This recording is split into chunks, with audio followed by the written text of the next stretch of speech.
Hello friends, Ram Ram. कैसे हो आप सभी? उम्मीद करता हूं कि आप लोग अच्छे होंगे। आज मैं बात करने वाला हूं CISF ट्रेड्समैन जो 1161 वैकेंसी आया था उसका जो ट्रेड टेस्ट होने वाला है। तो उसमें जो सफाई कर्मचारी, जो स्वीपर जिसको बोलते हैं, स्वीपर सफाई कर्मचारी का ट्रेड टेस्ट कैसे होगा, जो भी कैंडिडेट इसके लिए फॉर्म भरे हैं उसके लिए ये वीडियो बहुत ही लाभदायक है।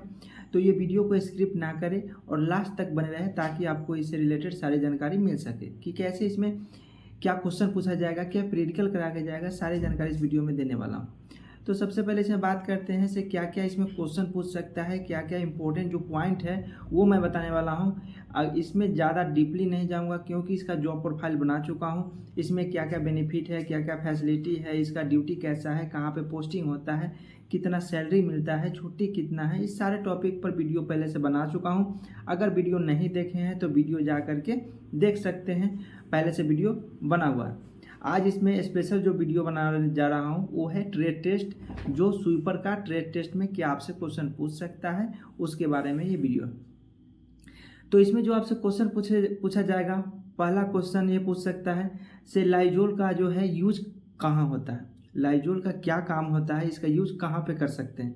तो बहुत सारे ऐसे हैं जो इसके बारे में जानकारी है और बहुत से ऐसे कैंडिडेट हैं, बहुत से ऐसे उम्मीदवार हैं जिसको इनके बारे में नॉलेज नहीं है। तो नॉलेज नहीं है उनके लिए वीडियो है, नॉलेज जिनको है उनके लिए तो बेस्ट है। वो अपना जो ट्रेड टेस्ट है आसानी से निकाल सकते हैं। जिसको नॉलेज नहीं है उनके लिए। तो लाइजोल का यूज कहाँ होता है, तो बहुत से बोलेंगे इसके बाथरूम में जो यूज होता है, लाइजोल का यूज बाथरूम में किया जाता है। ऐसा नहीं है, इसको लेटरिन, बाथरूम, ये सब जगह पे लाइजोल का यूज नहीं होता है। लाइजोल का जो यूज होता है, रूम का जो फर्श होता है उसमें पोछा लगाने, पानी में मिक्स कर करके पोछा लगाया जाता है लाइजोल से। तो लाइजोल का काम है पोछा लगाना, चाहे वो रूम का हो, चाहे वो ऑफिस का हो, चाहे वो किसी भी फर्श का हो, फर्श पे इसका पोछा लगाया जाता है लाइजोल का। उसके बाद बोला जाएगा से हार्पिक का यूज कहाँ होता है। हार्पिक का यूज कहाँ पे किया जाता है, तो हार्पिक का यूज होता है बाथरूम का साफ सफाई करने में। हार्पिक का यूज किया जाता है, बाथरूम हो गया, लेटरिन हो गया, ये सब जगह पे हार्पिक का यूज किया जाता है। हार्पिक बहुत अलग अलग प्रकार के भी होते हैं। तो मान लीजिए हार्पिक का जो यूज है वो बाथरूम क्लीनर के लिए है, लेटरिन क्लीनर के, जो भी उसमें जो उस पर गंदे जो परत जमे होते हैं, जो पीले पीले कलर के हो जाते हैं, गंदे हो जाते हैं, उसको साफ करने के लिए हार्पिक का यूज होता है। क्योंकि हार्पिक रखने से वो एकदम चमकदार हो जाता है, चमकने लगता है। तो इसका यूज बाथरूम के लिए होता है हार्पिक का। ऐसा नहीं कि आप बोल दें लाइजोल का यूज होता है बाथरूम के लिए, तो फिर आपको उसमें फेल कर देंगे। अब बात करते हैं इसमें कॉलिन का यूज। कॉलिन का यूज कहाँ पे किया जाता है, तो कॉलिन जो होता है एक स्प्रे टाइप का होता है। तो कॉलिन का यूज जो होता है कांच के लिए होता है, कांच पे स्प्रे मार दिया जाता है, फिर टिश्यू पेपर से उसको जो कांच होता है उसको साफ करने से उस पर चमक आती है और वो अच्छी तरीक़ा से साफ हो जाता है। तो कॉलिन का यूज होता है कांच के साफ सफाई के लिए, और हार्पिक का यूज होता है बाथरूम सफाई के लिए, और लाइजोल का यूज होता है फर्श को सफाई करने के लिए। उसके बाद आता है एसिड का यूज कहाँ होता है। एसिड का यूज भी होता है बाथरूम, लेटरिन का साफ सफाई के लिए। कब होता है, जब हार्पिक से साफ सफाई नहीं हो पाता है, हार्पिक से उसका कलर, जो गंदगी का कलर होता है वो नहीं हटता है, तब जा कर के एसिड का यूज किया जाता है, ताकि उससे वो जो गंदगी जो परत जो बना होता है वो हट जाता है। तो एसिड का यूज बाथरूम, लेटरिन के लिए उपयोग किया जाता है। ये हो गया। उसके बाद बात करते हैं फिनाइल गोली जो होता है छोटे छोटे, उसका यूज कहाँ होते हैं।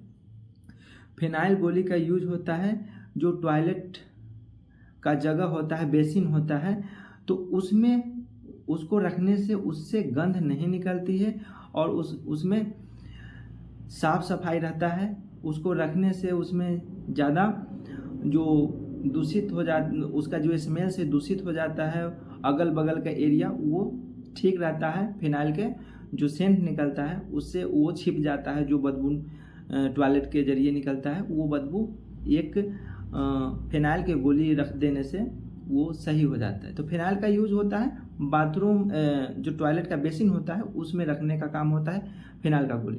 अब बात करते हैं बाथरूम ब्रश जो होता है उसका क्या काम है। बाथरूम ब्रश का काम होता है उस पे जो फिनाइल रखा जाता है या फिर सॉरी फिनाइल नहीं, वो क्या बोलते हैं उसको, जो बाथरूम ब्रश का यूज जो होता है, हार्पिक जो रखते हैं, हार्पिक रखने के बाद 2-3 मिनट 4 मिनट 5 मिनट छोड़ते हैं, उसके बाद जो ब्रश का यूज होता है उसको हम बोलते हैं बाथरूम ब्रश। बाथरूम ब्रश से ही उसका साफ़ सफाई किया जाता है, क्योंकि उसको साफ़ करने के लिए आप झाड़ू से साफ़ नहीं, उससे सटीक साफ़ नहीं होता है, तो उसके लिए ब्रश होता है, तो जिसको बाथरूम ब्रश बोलते हैं। उसके बाद बात करते हैं वाइपर का क्या यूज होता है। ये भी आपसे पूछ सकते हैं वाइपर का यूज कब होता है, कहाँ होता है, किस लिए किया जाता है। तो वाइपर का यूज होता है जब आप पोछा मारते हैं, चाहे वो लाइजोल हो, चाहे डिटॉल हो, चाहे सेवलॉन हो, कोई भी चीज़ से अगर आप पोछा मारते हैं, पानी डालते हैं फर्श पे, तो उसको घींचने का, पानी को जो घींचते हैं अपने तरफ, उसको निकाल करके बाहर करते हैं, तो वाइपर के माध्यम से ही उसको हम पानी को साफ करते हैं। तो वाइपर का काम होता है फर्श पर जो पानी होता है उसको घींचने का काम वाइपर का होता है। उसके बाद बात करते हैं, आपसे बोल सकता है झाड़ू हम कैसे लगा सकते हैं, झाड़ू को तैयार कैसे कर सकते हैं, इसके बारे में आपसे पूछ सकता है या प्रैक्टिकल करा के देख सकता है। तो उसमें झाड़ू को आपको ऐसा नहीं से झाड़ू बनाया हुआ आपको दे देगा, ऐसा नहीं होता, आपको खुद से बनाना पड़ेगा। वो जो होता है झाड़ू का एक एक जो उसका पार्ट होता है वो अलग होता है, उसको जोड़ करके आपको बांधना पड़ता है, और एक जो लकड़ी है, लकड़ी को आपको तैयार करना पड़ता है, उसमें आपको सेट करना पड़ेगा। झाड़ू को जब तैयार कर लेते हैं तब आपको झाड़ू लगाना पड़ता है। झाड़ू लगाते समय आपका हाथ दाहिना कहाँ है और बायां हाथ कहाँ है ये देखा जाता है। तो ये सब का हैंडलिंग आपको आना चाहिए। झाड़ू कैसे हम लगाते हैं, कैसे पकड़ते हैं, ये सब आपको अगर आता है तो ठीक है, क्योंकि झाड़ू मेन चीज़ जो सफाई कर्मचारी में होता है झाड़ू लगाने का। अगर आपको झाड़ू लगाने के समय अगर आपका पकड़ने का जो तरीका है वो अगर आपका गलत है, तो फिर आपको उसमें कोई भी आपको जो होता है माफ़ी का कॉलम जो होता है, जैसे आपको छूट दे दे, छोड़ दे, चलो गलती हो गया छोड़ देते हैं, ऐसा नहीं होता है। क्योंकि आपका जो मेन मकसद है झाड़ू लगाने का, मेन जो वर्क होता है वो झाड़ू लगाने, क्योंकि कैंप में आप इतने सारे गंदगी जो होते हैं, तो उसमें झाड़ू लगाने का काम जो होता है सफाई कर्मचारी का होता है मेन काम। वो तो बाथरूम में लेटरिन ये सब साफ करना ही होता है, लेकिन मेन जो काम होता है सफाई कर्मचारी का वो होता है झाड़ू लगाने। अगर आप उसमें अगर कोई भी लापरवाही की, अगर झाड़ू लगाते समय आप उसका हैंडलिंग करने का तरीका आपका गलत हुआ, तो फिर उसमें अब कोई भी कॉम्प्रोमाइज़ नहीं होगा, कोई भी उसमें छूट नहीं मिलेगा, आपको फेल ही फेल करेगा। क्योंकि अगर बाथरूम साफ सफाई में थोड़ा मोड़ा इधर उधर चल सकता है, लेकिन आपको झाड़ू लगाने में थोड़ा भी लापरवाही, थोड़ा भी गलती होने पर नहीं छोड़ सकता है, आपको फेल ही करेगा।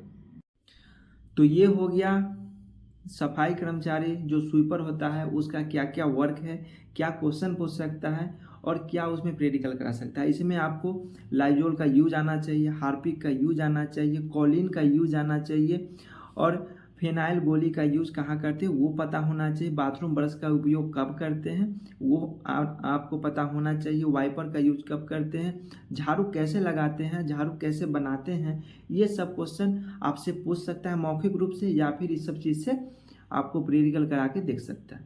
ये हो गया इसका जो ट्रेड टेस्ट होता है, लगभग इसी से क्वेश्चन पूछा जाएगा। आप जैसे 2022 में पूछा गया था, ये जो क्वेश्चन मैं आपको बता रहा हूँ बीएसएफ ट्रेड्समैन में पूछा गया, क्योंकि बीएसएफ हो, सीआरपीएफ हो, आईटीबीपी हो, सीआईएसएफ हो, कोई भी बल हो, जो भी ट्रेड्समैन का क्वेश्चन है सभी पे लागू होता है, सभी में सेम क्वेश्चन होता है, अंतर किसी का नहीं होता है। इसी लगभग जो क्वेश्चन पूछा रहता है ज़्यादातर उसी क्वेश्चन से हूबहू क्वेश्चन पूछा जाता है, थोड़ा मोड़ा इधर उधर हो सकता है। इतना क्वेश्चन पूछा गया था 2022 में बीएसएफ में ट्रेड्समैन स्वीपर के बारे में, स्वीपर ट्रेड के लिए। तो इससे रिलेटेड आप तैयारी करके रखें। इतना जो जानकारी दे दिया, इससे अगर आप ज़्यादा अगर कोशिश करें तो ज़्यादा तैयारी करें, लेकिन इतना अगर आपके पास जानकारी है तो आप ट्रेड टेस्ट आसानी से निकाल सकते हैं। इसमें कोई दिक्कत नहीं होने वाली है, क्योंकि इतना सारा क्वेश्चन में एक दो क्वेश्चन गलती भी हो जाता है तो कोई मैटर नहीं, लेकिन जो इम्पोर्टेंट पॉइंट है फिनाइल के बारे में आपको जानकारी होना चाहिए, झाड़ू लगाने आना चाहिए, बाथरूम क्लीन करने आना चाहिए, और ये सब जो मेन पॉइंट है झाड़ू लगाना और बाथरूम लेटरिन क्लीन करना और फिनाइल के बारे में नॉलेज होना, ये सब अगर आपको आता है तो आपको कोई फेल नहीं करेगा, आपको पास करने से कोई नहीं रोक सकता। वीडियो कैसा लगा कमेंट में ज़रूर बताइए। अच्छा लगे तो वीडियो को लाइक करें, ज़्यादा से ज़्यादा वीडियो को शेयर करें। चैनल पर नए हैं तो चैनल को ज़रूर सब्सक्राइब करें। फिर मिलते हैं नेक्स्ट वीडियो में नए वीडियो के साथ। तब तक के लिए जय हिंद, जय भारत।